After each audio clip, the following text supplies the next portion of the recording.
Hello and welcome to Highlights. My name is Jim Strawn, host of the television program. Highlights from the heart of our community is brought to you through a collaboration between Jim Strawn and Company, the Media Center, and HD Media, and our sponsor, Bankers Life. There's no life like the Bankers Life. We hope that you're a regular viewer of the Highlights show, and if you are, you know how much we love to focus on those grassroots organizations, individuals, folks, corporations, grassroots companies, anybody in any setting doing really good work to make our great state of West Virginia and our Kanawha Valley and our city of Charleston and all points in between a much better place to live, learn, work, and to play. And on today's Highlights program, we're going to feature an organization that has been doing just that for 11 years. We're going to be talking with the CEO of Waukee Miracles. Waukee Miracles is a group that helps support families who have individuals in their family suffering from cancer, helps them survive that cancer, and education and counseling and travel and all of that goes along with having a cancer diagnosis. This group's been around for 11 years. I've known them pretty much the whole time that they have been around. They do amazing work, so a lot of good insight coming your way, lots of really good information coming your way, and maybe a way that you can help us spread the word and maybe help us financially as well as we help them help us with Waukee Miracles. So sit back, relax. I welcome into the program good friend Brett Wilson. Brett, how are you? I'm doing wonderful. How are you? You look great. Thank you very much. Waukee Miracles, you're the CEO. I am. I just mentioned it's in its 11th year. Mm-hmm. I've known you since the beginning of Waukee Miracles. Yes, you have. Maybe even a little bit before. Mm-hmm. But for folks who don't understand who you are, what Waukee Miracles is all about, let's go all the way back when you were a child. What happened when you were 2 years old? I was diagnosed with acute lymphoblastic leukemia. Sometimes they call it acute lymphocytic leukemia. What's usually the prognosis for that, Brett? When you mean you go to the doctor? My parents were originally from Charleston. They were both school teachers. I have an older brother that's 5. I wasn't feeling well. I was sleeping quite a bit. I didn't have a lot of energy. And that's really what concerned my mom. So she took me to the doctor for a regular checkup, and I was diagnosed with the ALL when we got to the doctor's office. It's my understanding from my parents that the doctor basically told him I had a 10% chance of living. That's what I was trying to get to. Yeah, a 10% chance of living. Yes. And here you are still. Yeah, I can't even cognitively understand what that means. You overcame that, and then at age 9, something came back. Well, yeah, I had 5 years of treatment for my ALL. I was in remission for a year and a half. Okay. That's when I got non-Hodgkin's at 9. My non-Hodgkin's was actually in my neck, and it had been choking out my airway. And they had to do a lot of radiation and a lot of chemo to kind of shrink that. Well, as a result of that, when they did try to go and do some things, I ended up having some problems with anesthesia, and my tongue swelled, and they couldn't get an intubation tube down my throat. So technically, I blue-coated twice during my non-Hodgkin's battle. I was revived, and then I had 3 more years of treatment until I was 12. And then I became what they call cancer survivor, which means I no longer was currently going to treatment. You remember that much more than when you were a 2-year-old, correct? Yes. You're probably in about the 4th grade. Did you make it after 3 or 4 years there, and now you're in pre-adolescence and adolescence? Was it always kind of a lifelong mission, if you will? Did you align your soul thinking, okay, I want to help other families? When did you realize your life calling was to start an organization and help other families so that they, knowing that they went through the same thing that you went through, when did you go, aha, I'd like to do this, Waukee Miracles? Yeah, so along the way with my cancer battle and the treatments that I had, I started having long-term side effects of those, probably 4, 5, 6, 7. That was interfering with school. It was interfering with my grades. It was interfering with different subjects like math and comprehension. And it got to the point that they had to have me do a cognitive evaluation to find out if the chemo was affecting my memory and different things. So I had been put on a 504 plan, or what they call an IEP, as well, and had to have tutoring for my math, and started having all these difficulties. And then after I went through all that, we didn't have a lot of resources in Charleston to understand what was going on while we were going through the journey. We had the support of the hospital when we were getting treatment, but there was nothing in the community, and my parents are from Charleston, so there really wasn't anything here that was dedicated to helping children with cancer. And so we kind of did this alone, kind of figuring out as we went through it. And so I basically, instead of having somebody to say, here's a blueprint, I had to experience it first and then go back and fix, how did this happen? Why did this happen? What was going on?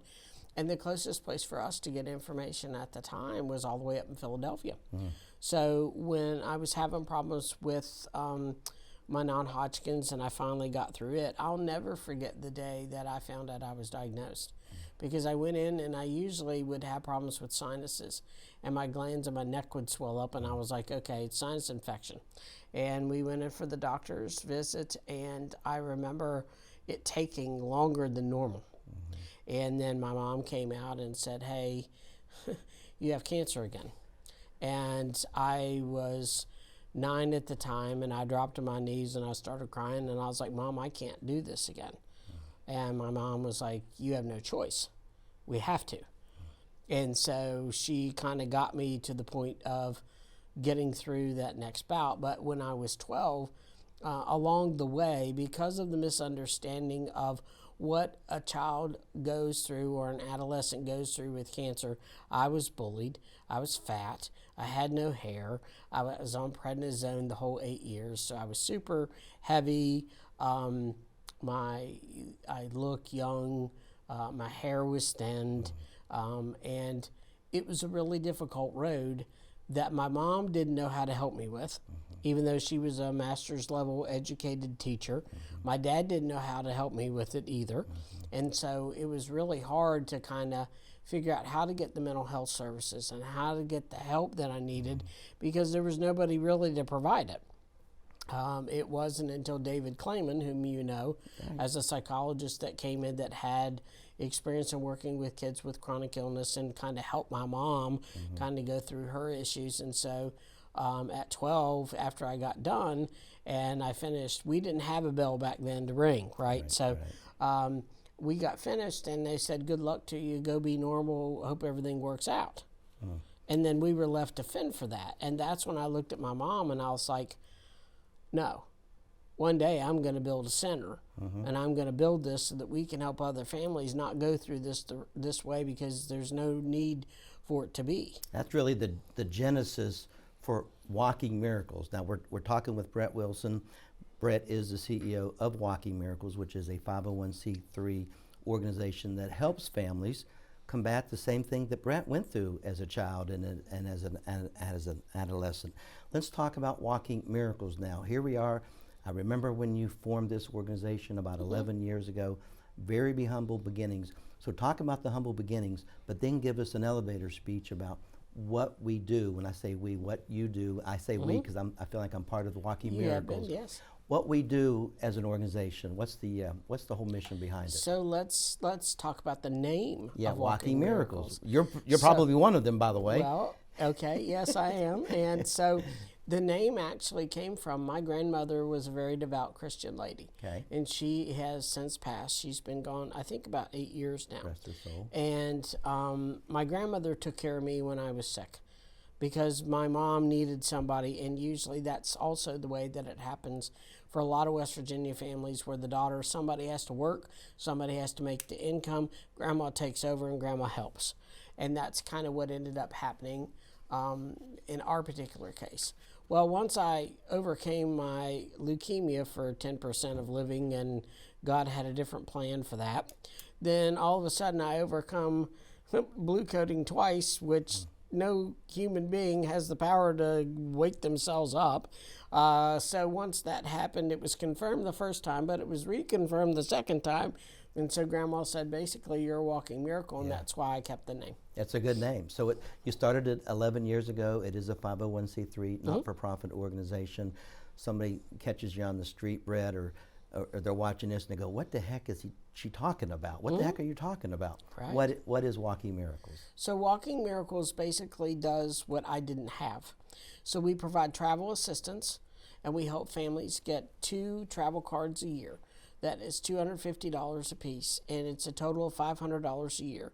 We try to spread that out so that it happens once in the beginning, once in the end.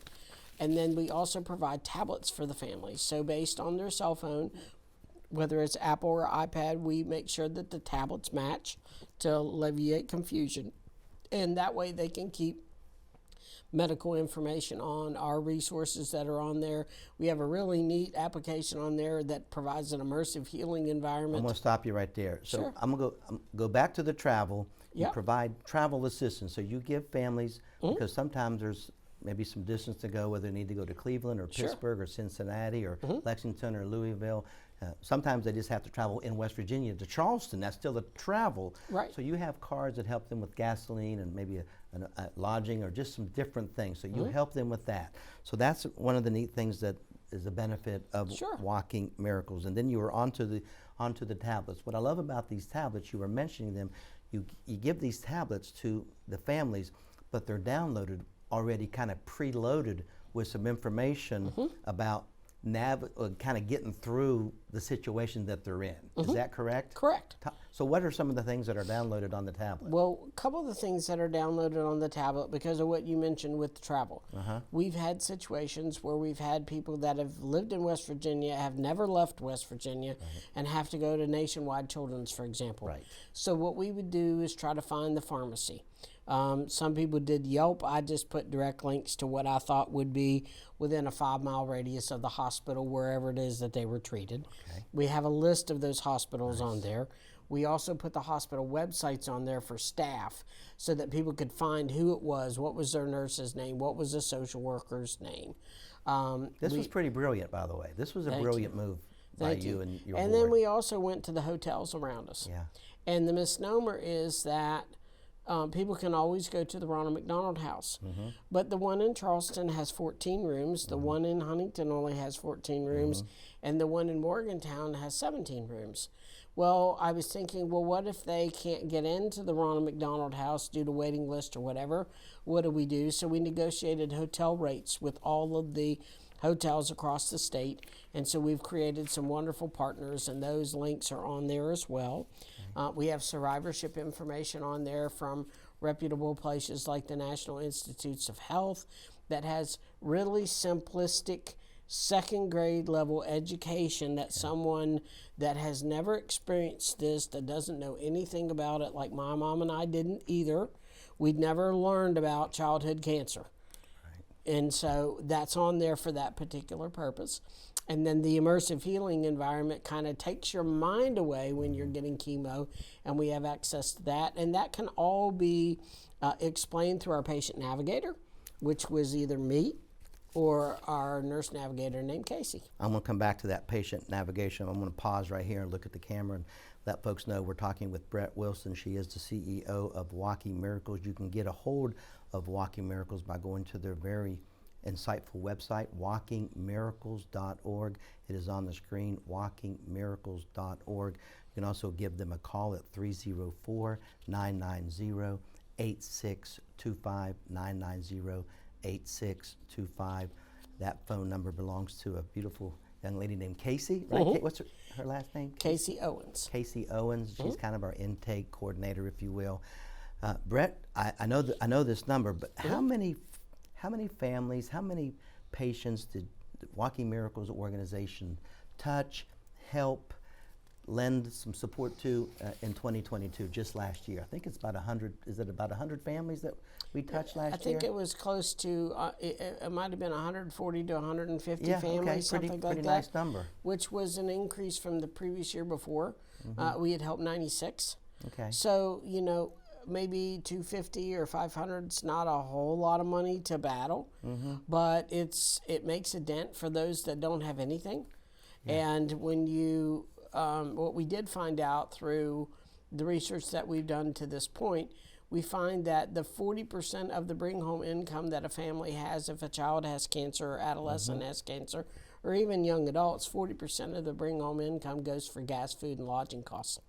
That's the travel assistance card. Yes, and so with that you mentioned earlier, I didn't mean to go back, but the average drive to Morgantown, Charleston, and Huntington, which are the three places that most of the services happen in the state of West Virginia, is 2 to 3 hours one direction.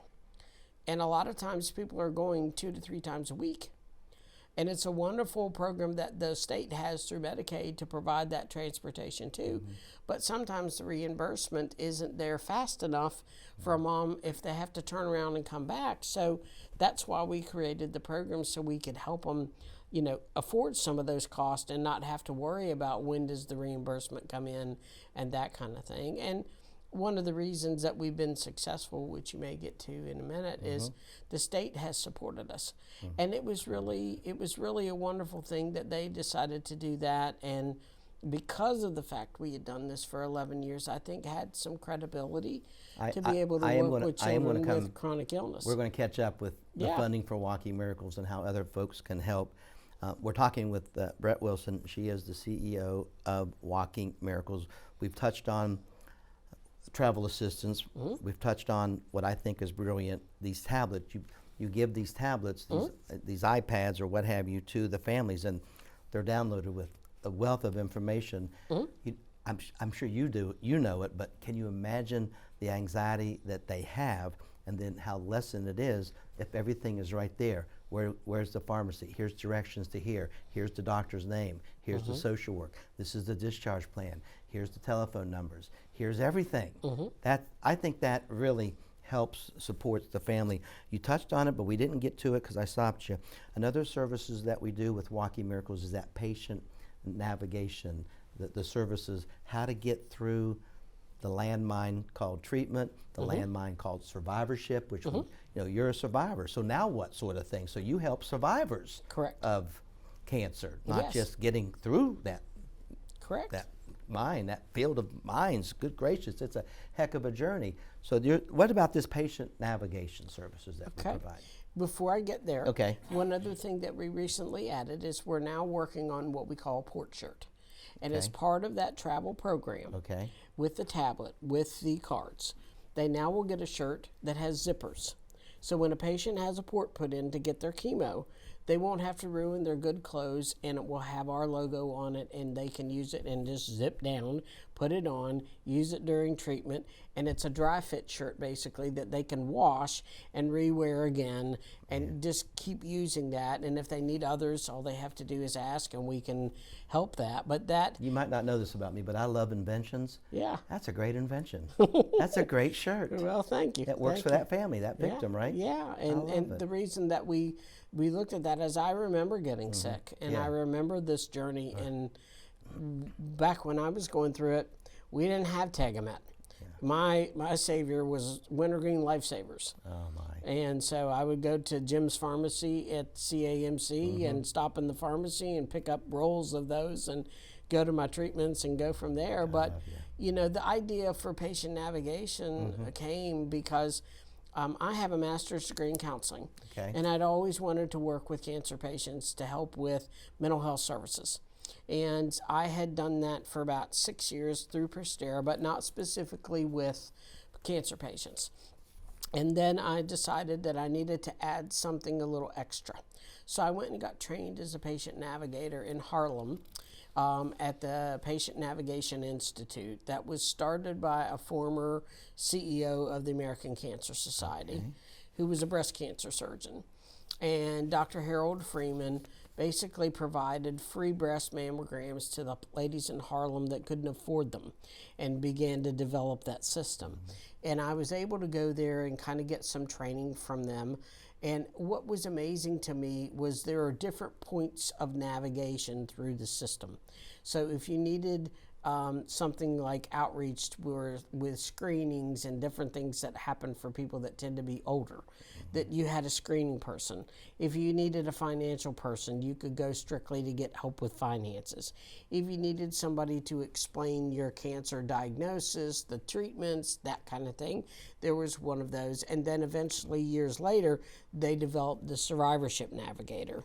So what we're kind of focusing on is, between the two of us, we kind of encompass all of those things. Right. And so to have that person, we just didn't want to give people a tablet, Jim, and have them go look for information. We wanted to walk through with them through the journey. Can sometimes that happen, Brett, face to face? Normally, I bet it happens over the telephone. It can happen face to face. Is Casey phone. Right there? Yep. We're accessible almost 24/7. It feels like. Yeah, and we do it face to face. We can do it to telehealth through video. Okay, sure. We can do it through the telephone. Whatever's easiest for the family and whatever works for the family. And basically, the program that we really are working with survivors is to make sure they get their survivorship plan, which is basically their medical history on 3 pages, which will tell them what their drugs were, how much they got, where they were treated as part of body-wise, what complications could happen in those areas, and then what do I need to do to follow up later. Because what I found out, and I'm 50 now, so I made it 48 years and Remarkable, 6 Brett. months. Remarkable. Remarkable. 6 you're a months walking later, miracle, yes, for goodness sakes. Yes, yeah. And so what I found out along the way is my long-term side effects didn't start till my 30s. Yeah. Is that where the survivorship kind of program came about with you? Yeah. You're always a survivor. If you survive cancer, now what? I think that's kind of your thing. Now what? Well, it could come back, happened, or what do I do? What right. about other diseases, other illnesses? What about my immune system? What about stuff that you, stuff comes up? And one of the examples was my heart. I didn't know to look for heart failure. Okay. And in my particular experience, along with all of the other stuff. Now, in 1994, I do need to mention this. There was a childhood cancer survivorship study that was done at St. Jude's by Dr. Melissa Hudson. And she got all the people that were creating survivorship clinics together and said, what are the common things that we find at each one of these clinics? And it was a huge study. Were you part of that or just read about it? I was in part of that. I was interviewed in West Virginia. Okay. And the important part of that was it broke down what to look for. And so when I ended up doing some of that research, I never really thought, oh, I'm going to be the one with a heart problem. Okay. But at 35, I had to have my first pacemaker put in. Wow. And then 5 years later, I had my aortic valve replaced. And then a year and a half later after that, I had my first pacemaker replaced with my second. So here I am. I've been in survivorship with no issues, and now all of a sudden the snowball comes back. And I had just gotten out of medical debt and kind of been able to take a breather, and now the snowball started again. And so that's the reason for this survivorship education, because the most frustrating thing was trying to figure out, why is this happening to me? Who do I go to? Well, cancer patients aren't standard patients, Jim. We have complications that happen that we need certain specialists for. And you can't always get them in state. And sometimes you have to go to other places. Well, I ended up going to Cleveland Clinic for my heart stuff. And then a few years later, I started having some major problems with my hormones and different things that affected me to a point that I had to make some difficult decisions, but I did. And, you know, it's just one of these things where you think you finally get through it, and now something else happens, and something else happens, and it just gets to be overwhelming. And so that's another reason that we created the navigation, because I wanted to remove the stress of somebody trying to do it for themselves, because it doesn't need to be there. This navigation happens along the entire journey, and I use that word a lot, journey, because the journey. I always say this, you got to be nice and respect everybody, because the journey's this long, and here's how much we know about that person's journey. I mean, we're getting a little bit of scope of what your journey was about. We still don't know it all, but an amazing journey that she has had. We're talking about Walking Miracles. We're talking to Brett Wilson. She is the CEO of Walking Miracles, a 501c3 organization. Namely in West Virginia, we help some patients in Ohio as well, and maybe even a crossover into Pennsylvania, mostly the tri-state area, receive support.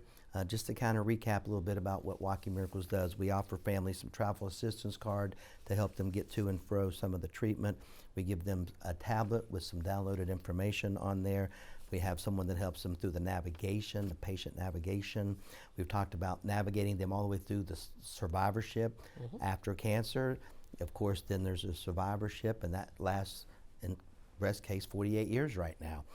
You mentioned you have a master's degree in counseling. You mentioned you work for a local mental health agency, and I knew you worked there. You're not working there now, right? No. Is your full-time role now is you're the CEO of Walking Miracles, Yes. right? So I want to talk about this counseling. Counseling is part of what we do at Walking Miracles, but do we do direct counseling, or do we just facilitate counseling to the mental health providers? We facilitate Yeah. counseling. Like and a case manager. Right, exactly. So what we try to do with Casey and I as navigators is also connect people to coordinated care efforts. Okay. Whether that's a primary care doctor, whether that's a pediatrician. In my case, I had to go to the WVU weight clinic. I was having some struggles. I've always struggled with my weight. I was always blamed for my diet or my exercise. It was something that I was doing. And it wasn't until I met another survivor out of Winfield, and his name is Jeremy Huff. And Jeremy had brain cancer. And Jeremy was 6-something, maybe 5'8", really tall, very skinny. And I had asked him, how he was doing, because we were helping with him so he could get back and forth to Cincinnati. And he said I was diagnosed with diabetes. And I was like, you don't fit the type for somebody to be diabetes, but, I didn't know. So I go to the weight clinic and I start talking to the people there, and they were like, did you have prednisone? And I was like, yeah, I was on prednisone for 8 years. And they said, that's the reason that you're overweight. So I got medication finally to help me get that under control. And I ended up losing 40 pounds because of that. But that was another situation that I'd been trying to gather information for all the way along the way. And it got more frustrating and frustrating until I finally got to the right place to get the information to kind of be like, okay, now I have that I can help somebody else with. Yeah. So every experience that I went through is because I wanted to help somebody else not do it. Your survivorship plan is basically your template. Yeah, it is. And Yes, 48 it is. years of this, I think Yeah. you've certainly earned the right to be listened to be applauded, to be commended, to be thanked. I'm sure the families are thanking you. So if families are watching this, they didn't know about Walking Miracles, they want to get in touch with Walking Miracles. I'm going to give the website again. If you go to the website, you should be able to learn everything you need to know. WalkingMiracles.org, WalkingMiracles.org. You can also call Casey. She's our intake coordinator. She can help you with the patient navigation. She can get your information, get you in our system, if you will. 304-990-8625. That number's on the screen as well, 990-8625. Go ahead. Jim, also they can go to our contact page. Okay. And so if they just want to go online and privately go on, they can fill out the information. Yep, And there's a contact page there. Yes, okay. and they can fill that out, and it will just ask some general questions for us to reach back to them. That email will come to Casey and myself as well, and then we can get in touch with them as well. So that's another way for them to get help if they don't feel comfortable calling and don't want to talk to us on the phone. Okay. They can send that link to us. And I want to get this out there too. You can also, why don't you do this? Follow Walking Miracles on their Facebook page. They also have a LinkedIn account. You can get some good daily information there if you'd like to follow along on social media, if you are into the social media. I want to ask you, we're talking about these travel assistants, we're talking about these tablets. I mean, stuff costs money. It was very humble beginnings 11 years ago, and I remember them. But you're seemingly doing much better now financially. You were getting some support corporately from the state of West Virginia, you mentioned. So how was Walking Miracles actually funded? Okay, so I want to go back to your further question just real quick. Sure. So most of the things that we do, we try to coordinate care. and we Okay. were talking about mental health. Okay. I didn't have a counselor to help me through my stuff. Okay. And I needed somebody because it's really hard when you're in the journey. I bet. I'm Because sure. my mom and I played this game. So I was always fine, and she was always fine. And for years, we played the I'm the fine game. And even if we weren't fine, we said we were fine. And so we put on this facade that everything was okay because she didn't want to see me down and I didn't want to see her down. And we kind of played this game. And sometimes in working with family, not everybody is educated and doesn't know what to say. And one of the challenges that I think families face, at least I did anyway, is isolation. And the worst thing you can do is isolate yourself when you're going through something like that and not have anybody to talk to. And if you feel nobody's listening or nobody's relating to you, that's why it's so important for mental health. And we have also tried to coordinate care with different places around West Virginia, such as Family Care for Medicaid patients or Valley Health. So if they need to not drive to Charleston, or maybe there's one of those in their communities closer to them, a lot of those have a lot of services all in one place. So they could go to one place and get counseling or their services or their pediatrician or that kind of thing. So we just want to make it as convenient for them. And if they need help getting to those appointments, we can do that as well. So our help doesn't stop for just in cancer treatment. It also helps people get to maybe a survivorship clinic they need to get to if they've been treated at a place that had one. It helps with getting them to these other places if that's something that they need. So we just kind of want to be able to help in any way that we can and make sure that they're getting that. And as a result of all that stuff, from what you were asking about funding, we had a wonderful conversation with the state, and we sat down and kind of explained what we had. The state of West Virginia. Yes. The yes, DHHR, one of the departments over there. Yeah, Okay. Bureau for Public Health. Okay. And we sat down with them and explained our program and what we've been doing and our track record in 11 years. Right. And so a lot of the money that we get, every bit of the money that we get through donations and grants, doesn't go to salaries. Right. It goes to services. Right. And the reason for that is I you got didn't that do in what I did so I could have a huge salary. I did it because my mom and I didn't have any help, and we needed to be able to get these people connected. And so thankfully the state has kind of helped us with that. And so we've contracted through them to provide the services that we have. And we also have gotten other grants from other partners throughout the state. One of the challenges, though, is trying to find travel assistance grants because not many people understand the difficulties of the barriers to care and access issues with getting to and from the different treatment places. You have to educate a lot of people, even the Yes. people that help fund this. Yeah. Right. And so the thing of it is, we've had some great partners for the travel. We've had great partners for offers for helping with the port shirts and the different things. We do a lot of outreach. I'm not quite as busy as you, and I haven't been to as many places as you have, but we're slowly working on it with my PR person, Scott, and we're trying to get out to the northern part of West Virginia, the eastern part of West Virginia, and trying to reach as many rural counties as we can. The one thing that I'm really proud of in all the years that we've done this, and one of the reasons that I'm really hoping that we can bring people out who need the help, is so far we're in 47 of 55 counties for travel assistance. My goal is to be in all 55. Say the number again. We're in 47? 47 Oh, out we're- of 55. So that should be a goal for 2023 then, Yeah, right? yeah. And so what we're trying to do is to get into those areas and be able to reach those folks. And we really want the cancer survivors to come out of the woodwork because a lot of people have been ignored or forgotten. And there's no reason for that. And there's no reason for them to wait like I did 20 years, 10 years, 15 years not to go back to the doctor. Either A, because I had medical debt and I couldn't pay it. B, because I was embarrassed and I didn't know where to go at age 35 for help for something I was diagnosed with at 2 and 9. And so we want to make sure that they get connected in the right way, and we can help do that, and we can help facilitate that. So if they don't have a primary care or if they don't have a pediatrician, that's why we have Casey, because she's a nurse practitioner, and we can kind of coordinate some things for them. And kind of that's why we've partnered with Family Care and also with Valley Health, so that we can have a communication with that, pass on the information. And we also have a way for survivorship plans to be done through Passport for Care. And that group actually works nationally with the Children's Oncology Group, which standardizes all the treatments.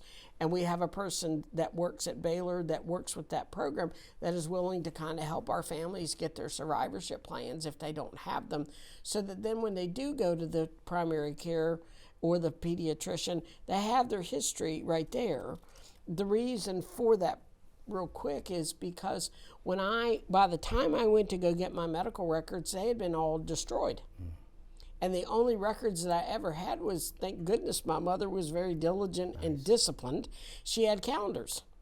And that's how I built my survivorship plan. But I never got my survivorship plan until I was 35. And I had no idea. And I started looking at this and I was like, gosh, if I'd have had this at 20, that would have been really nice, because I could have maybe avoided some of this stuff, but I didn't know. And so that's primarily why we're doing what we're doing. As promised at the top of the show, I told you it was going to be informational, insightful, and quite frankly, it's fascinating. We're talking with Brett Wilson. She is the CEO of Walking Miracles. Two things: if you're watching this and you know somebody, or maybe you're affected, call Walking Miracles. Go to their website, walkingmiracles.org. Go to their contact page. Give them a call, 304-990-8625. Also, if you're watching this and you know somebody that's been touched by cancer, you know somebody that's struggling, you know a family that's on the journey, if you want to help us, Walking Miracles, help them, there's a donate tab on walkingmiracles.org, walkingmiracles.org. You can make a donation. You can do it corporately, you could do it as a group, you could do it as an individual or as a family, one time or ongoing, whatever you'd like to do to help us help them. We just have a few more minutes left in this edition of Highlights. Brett, is there a parting shot? Is there something you want the audience to know? Is there something that I haven't asked you that's burning on your heart that everyone just needs to know about Walking Miracles? Well, one of the things that I did want to mention is we have an age criteria for services. Good point. So age 2 to age 39 is what we consider children. I'm guessing we'd say 2 probably to 12. Okay. We'd say 13 to 18 or 13 to 20 would be considered adolescents. Young adults for us would start from 21 to 39. So if there's anybody in Charleston that might be going to Women and Children's, or if they're going to the Cancer Center at CAMC, or if they're going to Mary Babb in Morgantown, or if they're going to the WVU Children's Hospital in Morgantown, they could be going to UPMC or Hillman Cancer Center. They could be going to Kentucky, they could Cincinnati, be going to Columbus. any of those places. Wow. And then also too down in Huntington at Cabell, through the Edwards Cancer Center and Hoops. If you're going to any of those places, and even if you're on bordering counties and you're coming into the state of West Virginia, we can help. If you're living in West Virginia counties and you're going out, you can get help. And we don't designate a certain diagnosis of cancer. We're just give us a call, let us see if we can help. Now, the more people that we help, the more money it's going to cost us to be able to do this. So that's why we ask if people are interested in donating. That would be great. We're always looking, as you do, for corporate sponsors or people that can help with different services. And so if your organization donates every year, one of the things that we're working on is to put our box together with the tablet, the card, and the shirt in a box. Nice. And if somebody wants to donate, they can say, I want to help With a box 15 for a family. families, Yeah, 15 and then boxes. 15 boxes, and, Nice. and that we can come up with what the price would be for that. And then that organization can say they sponsored 15 families or 20 families. I love it. And so basically we're just, and you mentioned earlier about getting things. And I think a lot of times, I know in my journey in the beginning, everybody was very supportive of me. But I also had some friends and lost some friends because cancer is very personal. It's very deep. No one really wants to think about it once they get it. They don't want to share with people once they get it. So Sometimes there's friends don't want to yeah, talk and there's a about stigma it. around it. Yeah, there's a stigma it's about hard, it. Brett. You know it. Yeah, and know so it one of the things that we heard from one of the social workers in the place that we work at, and that's where we get a lot of our referrals, but now we're trying to get our referrals from the grassroots areas in these rural counties. So please don't hesitate to get online and ask for help. One of the things about the mountain culture is that people don't ask for help. And I don't care what kind of chronic illness that you have, you never have enough money. So don't think that somebody else is worse than you are. And as we are looking for those sponsors and those different things, we just want people to know that we're here. And we want you to use us, and we want us to talk to you. And it's not just when you're going through cancer. It's however long it is until you tell us, stop helping us. I always say it's a sign of strength, not a sign of weakness if you ask for help. I applaud you. Thank you very much. Sister, I applaud you. You're an inspiration to many. I hope. From all of us throughout the West Virginia and the tri-state area, and all the families that you've helped and all the ones that you're going to help in the future through Walking Miracles, thank you. Thank you. Thank you.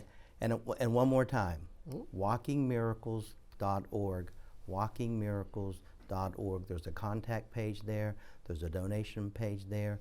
There's lots of good information about what we just talked about there. You can also give them a call, 304-990-8625. Casey will answer that. She'll answer any questions that you might have. Follow us on Facebook, gang, and also link with us on LinkedIn if you're so savvy with that LinkedIn, that whole social media thing. We'd love to hear from you, and we'd love for you to follow us on those social platforms. One special thing, just real quick. Go ahead. So maybe the next time you meet us, we might have a special announcement. We will. Yeah, Let's work on that. Yeah, so I look forward to coming back. Well, we'll have you back. Okay. We'll have you back. That's all the time we have for on this edition of Highlights, as always brought to you by Jim Strawn and Company, HD Media, and the Media Center, with special thanks to our sponsor, Bankers Life. There's no life like the Bankers Life. We'll see you at walkingmiracles.org, and we'll see you next time right here on Highlights. Take care now.